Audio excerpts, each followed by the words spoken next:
Well, continuing our talk about the National Cancer Plan for the Isle of Man, it's due to run for 10 years, and I've got here with me the charities, also Dr. Kish, and Mr. Peters, who is a cancer sufferer. So you've all been brought together for this.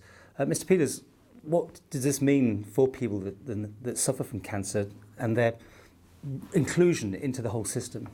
I think for the people of the Isle of Man, and particularly those affected by cancer, which is both the patient and the carer, is that the inclusion of a public representative on a important document like this it is vital for the people of the Isle of Man. But it's also showing that the clinicians, the charities, and the users can come together, produce a really, really good document. And an implementable document, and we can feed that back to the users of the services to say we're doing the best we can with what we've got, and we're offering a very, very fair system, and being able to feed back the users' perspectives back into that central hub and say this is what's going right or this is what's going wrong, and be listened to in a very fair and open way, an inclusive way. So it's a real exciting time for cancer on the Isle of Man, that the health services are being that open and asking our opinion, almost unheard of in a lot of places. So to the general public, it's a very, very positive move.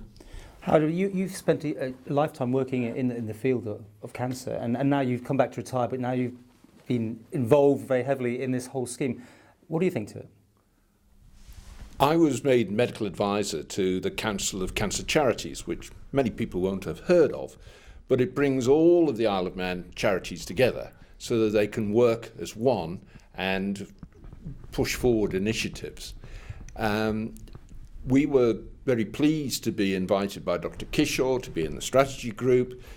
We contributed people to nearly all of the chapters that are produced and used the expertise.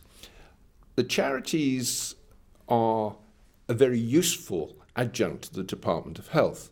We can start up treatments like psycho-oncology, where we have a visiting professor from Belfast comes over twice a month and sees patients who have got psychological problems with their cancer or with their carers, and that is being introduced by one of the charities, Manx Cancer Care, along with the Isle of Man Anti-Cancer. We've also got Macmillan, who's been very generous as providing money for coordinators for the multidisciplinary teams. The modern way of dealing with a cancer is multidisciplinary, where you get in one room all of the people involved in that patient. So you have the X-ray doctor, you have the pathologist, you have the surgeon, you may have the radiotherapist, etc., so that everybody can come to a conclusion on what is the best way forward.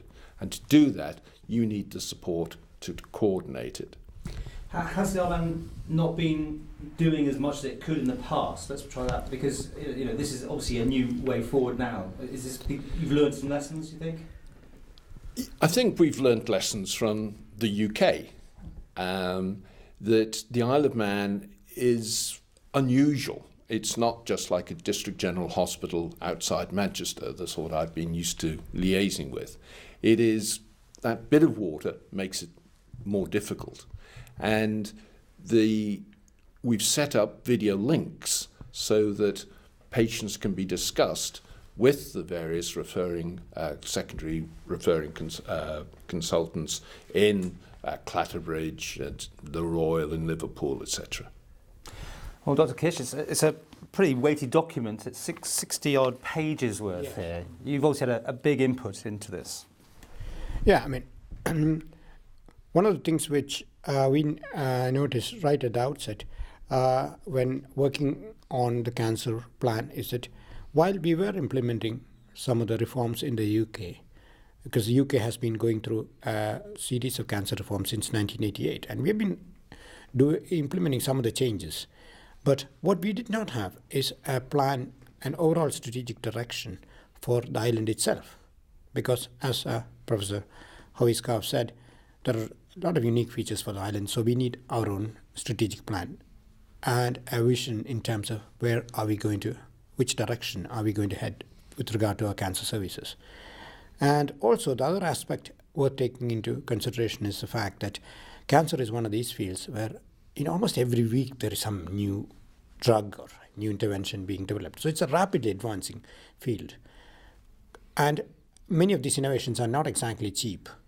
And we have to be realistic. Cancer is one of the conditions, and we have already got financial problems which everybody is aware of. So we need to put all that together. So in other words, there are a lot of innovations coming along, some of them very expensive at a time of financial constraints. So it's important that we have an overall coordinated plan so that we can use the available resources to the maximum benefit of our patients.